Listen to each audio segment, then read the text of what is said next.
Kita sedang coba akan rapat dengan Liga Jerman, dengan PSSI Jerman.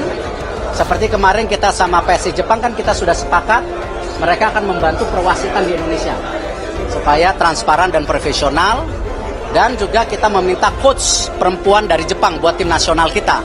Karena terbukti mereka sudah pernah juara dunia, juara U20, 17, mereka sudah pernah. Kemarin juga Myanmar memakai coach Jepang.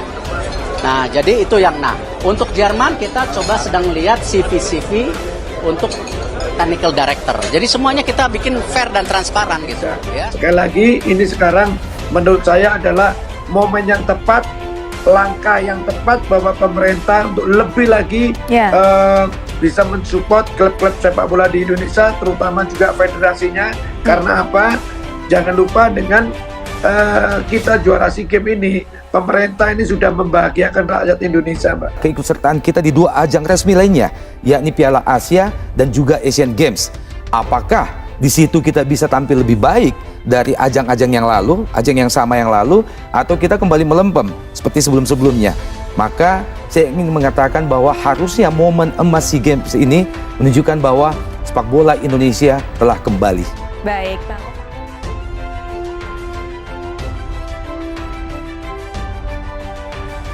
PSSI datangkan pelatih Jerman tangani timnas Indonesia, lengkapi formasi pelatih Korea dan Jepang. Babak baru program timnas Indonesia akan segera dimulai di bawah pengurus PSSI yang baru. Tak mau kaleng-kaleng, PSSI akan mendatangkan pelatih-pelatih berpengalaman untuk memoles timnas Indonesia. PSSI tengah berupaya mendatangkan pelatih dari Jerman untuk menyusun program kepelatihan timnas Indonesia yang lebih baik. Wacana mendatangkan pelatih dari Jerman ini segera dijalankan setelah sebelumnya PSSI memastikan mendatangkan pelatih dari Jepang untuk timnas Indonesia Putri.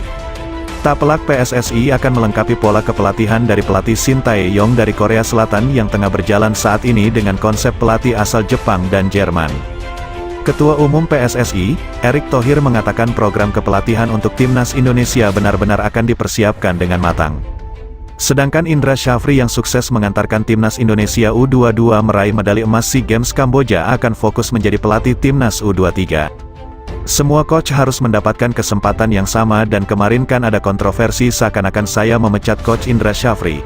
Itu perencanaan yang sudah kita bicarakan.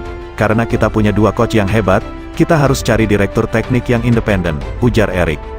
Karena itu salah satu pilihannya kita sedang akan rapat dengan Liga Jerman, dengan pesinya Jerman, seperti kemarin kita dengan PSSI Jepang, kita sepakat soal perwasitan supaya lebih profesional dan juga meminta coach perempuan dari Jepang untuk tim nasional kita, mereka sudah pernah juara.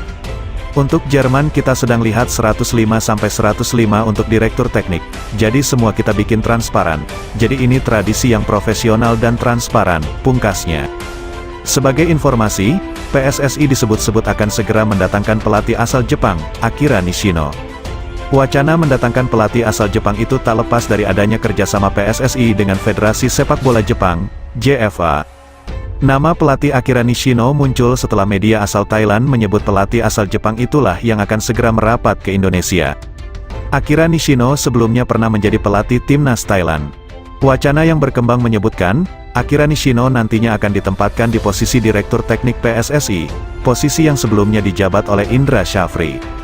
Tapi dengan pernyataan terbaru dari Erick Thohir, maka pelatih asal Jepang bukan untuk posisi Direktur Teknik. Akira Nishino akan difokuskan untuk pengembangan timnas Indonesia Putri. Media Thailand, Thairat, menyebut salah satu alasan mengapa Akira Nishino direkrut PSSI karena Erick Thohir ingin memperbaiki sepak bola putri. Sementara itu, Akira Nishino menjadi sosok yang berpengalaman melatih timnas berbagai kelompok usia. Pelatih berusia 68 tahun itu tercatat pernah melatih Jepang U20, U23 hingga senior. Terakhir ia melatih Thailand pada 2019 hingga 2021. Akira Nishino juga pernah menjabat sebagai Direktur Teknis JFA pada tahun 2016 sampai tahun 2018. Pengalaman ini yang kemungkinan jadi pertimbangan besar PSSI, meski Nishino belum pernah secara langsung menukangi tim putri.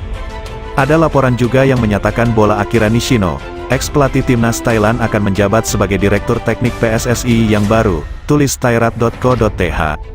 PSSI juga melakukan kerjasama dengan JFA untuk mengembangkan industri sepak bola di dalam dan luar lapangan, termasuk sepak bola putri, tambahnya. Poin terakhir inilah yang kemungkinan jadi fokus utama Erick Thohir memilih Akira Nishino sebagai Dirtek PSSI, jika kabar ini benar. Seperti diberitakan sebelumnya, PSSI telah membuat kesepakatan dengan JFA melalui penandatangan MOU. Ada 4 poin penting dalam penandatanganan kerjasama ini. Ada brand marking untuk penyelenggaraan Liga 1, fasilitas sepak bola karena Indonesia juga akan membangun TC di IKN. Kemudian kerjasama terkait kepengurusan sepak bola wanita, dan yang terpenting kerjasama terkait perwasitan karena Indonesia juga akan memakai VAR di Liga 1. Pasca kerjasama dengan JFA, Ketum PSSI itu menyatakan fokus pertama mereka adalah membangun sepak bola putri. Mudah-mudahan kerjasamanya baik buat sepak bola Indonesia, ujar Erick Thohir selesai menandatangani kerja sama dengan JFA. Pertama, kita akan fokus kerjasama dengan Jepang untuk pembangunan timnas putri. Jepang itu punya track record bagaimana timnas putri juara U16, 20 dan pernah juara dunia, jadi ini sesuatu yang kita mau dorong. Saya sudah minta juga kalau ada pelatih dari Jepang juga, ya sudahlah kita kerjasama untuk tim putri. Tambahnya, jika Akira Nishino akan fokus dalam pengembangan sepak bola putri di Indonesia, maka Shin Tae-yong kini bisa lebih fokus dalam memoles timnas Indonesia senior. Di sisi lain, Indra Syafri kembali dipercaya untuk memimpin timnas U23 di ajang Piala Asia.